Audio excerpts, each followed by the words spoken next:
rather than an example of what he could do architecturally.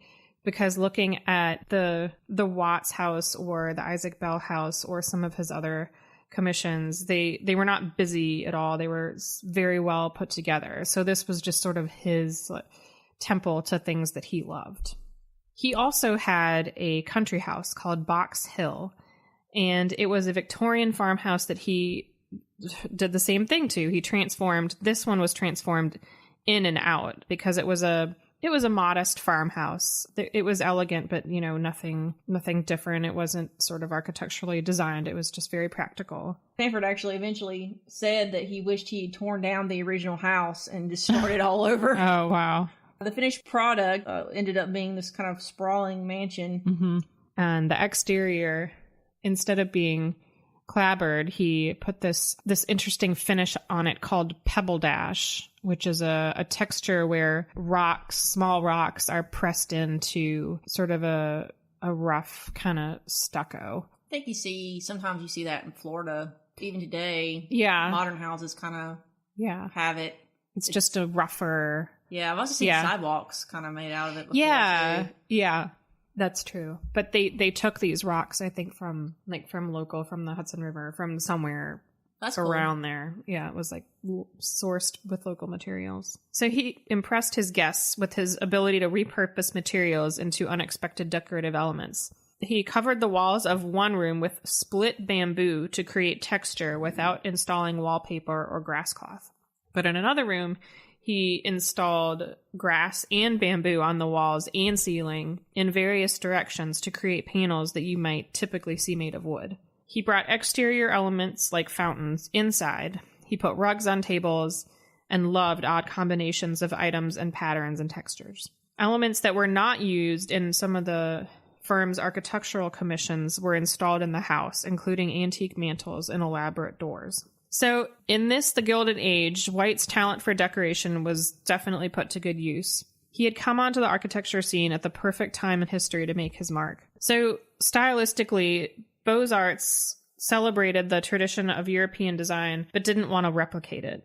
The way that the styles of various European traditions were combined was uniquely American, and the way that White did it, it was uniquely his. He and McKim and Mead were not limited to creating homes for the incredibly wealthy. They created libraries, churches, monuments, and institutions. And men's clubs like the Metropolitan and Century clubs in New York were especially lucrative for them because they were able to impress existing clients and landed new clients there too. So one of the firm's commissions that still remains and is very prominent in New York City is the Washington Square Arch. Many of us in the preservation world and just in general know that some of McKim and White's most stunning structures, like the Penn Station and Madison Square Garden and some of the others, were demolished in modern times, sadly. But Washington Square Arch remains. And it was designed by White in 1892, and he really wanted to show that New York could be on the level of any European capital that he had visited a few years prior. So Washington Square Arch was modeled after the Arc de Triomphe in Paris, and it remains the focus of the park to this day. So another one of the buildings that sort of directly harkens back to a very prominent European structure is the NYU Library in the Bronx, the Gould Memorial Library. And it was designed in 1899 and modeled after the Pantheon in Rome. So inside, there are 16 green marble columns that support a gilded coffered dome with rosettes in the center of each coffer. And though on the outside and some of the elements of the interior, you clearly see the reference to the Pantheon, it's definitely not a copy. It's not a copy. Just the way the details are handled and the materials, it's very different. So everywhere you look around the perimeter of the library, there were just stacks of books from floor all the way to sort of the spring of the coffered dome. And some of the bookshelves on the first floor were secret doors or you couldn't tell they were doors, but they were bookshelves that opened to private offices where students could meet with their professors. And even though it's a very heavy building with few windows, and it doesn't have the oculus that the Pantheon in Rome has, but White was able to pull light into this building. And one of the tricks he used was to install glass floors in the library stacks so that light could filter down from floor to floor. And if you live here in Charleston and have been to the Beaux-Arts style, I believe it's 1914, maybe 12. The Library Society building on Lower King Street also has glass floors in the stacks. And I remember the first time I went there, I thought that was a very cool thing that I had not seen before. And the glass floor is cut out around the stack, so they're actually continuous all the way down. Like, it's not like floor, bookshelf, ceiling, bookshelf. They're just all the way. Where's this at? The Library Society building. Oh yeah. Yeah, it's really neat. So unfortunately, as beautiful as the Gold Memorial Library is, the university, so NYU is no longer located in the Bronx. It's downtown, but it fell on hard times in the 70s. And that's when it was relocated. So the library, this beautiful building done by Stanford White, was empty and unused and could have been demolished or turned into something else. But luckily the city acquired it and turned it into the Bronx Community College. So you can still visit it today. Mona is now in the box. Oh, with my microphone. Mona loves a box. That's really funny. She's like, wait a minute, there's not enough room in here for me and the microphone. Now she's disgruntled. Okay. She'll find somewhere else that she probably shouldn't be. Yes, like on the keyboard. So, now back to the show. Right. This cat break brought to you by Mona. Stanford White's later designs reflected a lot more restraint than his earlier exuberant creations. One specific example is the Martyrs Monument in Brooklyn at Fort Greene Park, which was a memorial to the thousands of revolutionary soldiers who died as prisoners on British ships anchored off what was then British-occupied Brooklyn. There's a modest crypt at the center of the grand staircase leading up to a 148-foot-tall fluted column topped with a cross-braced supported urn. This memorial was completed in 1908 and still remains today. After the turn of the 20th century, there was more of an awareness of disparity in wealth and a turning away from the excess of Gilded Age architecture. Immediately after the Gilded Age, people looked at McKim, Mead, and White as copyists rather than interpreters. They didn't see that the European styles were being remade for America and for this new time, only that they were being reproduced, which lessened their appreciation for them and desire to make more.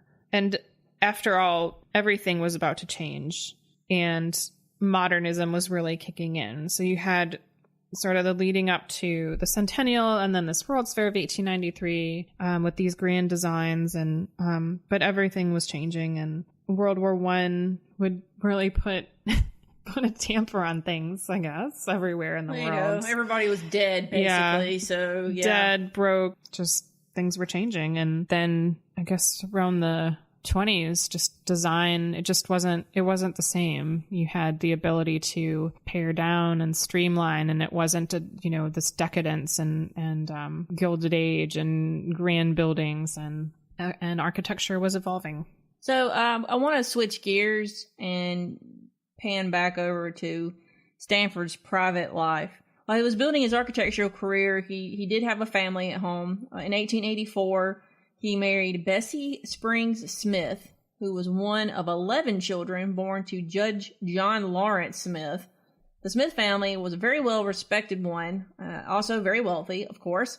They resided on Long Island, and on the occasion of their marriage, the famed sculptor Augustus St. Gaudin, who Adrienne just mentioned a little while ago, or a portrait in marble of Bessie in her bridal ensemble. Oh, wow. So it's like a bas relief. I hope I pronounced bas-relief. Bas-relief. There we go. Thank you. So Bessie loved being on Long Island so much that Stanford, of course, rented and then purchased a small house for them, which... Box Hill, yeah. Now, Bessie did stand to inherit a large fortune from her aunt, who was the widow of one of the first department store owners in New York. Most assuredly, her money would eventually be funneled into the next 20 years of improvements that White did at Box Hill. So, this house was considered a summer home, but I believe that Bessie ended up spending most of her time there, particularly after the couple had their first and only child, a son called Lawrence, in 1887. Now, Stanford also rented a brownstone townhouse in Gramercy Park, which is and was then a very high-end address. Right. So you would think that they were the perfect little family.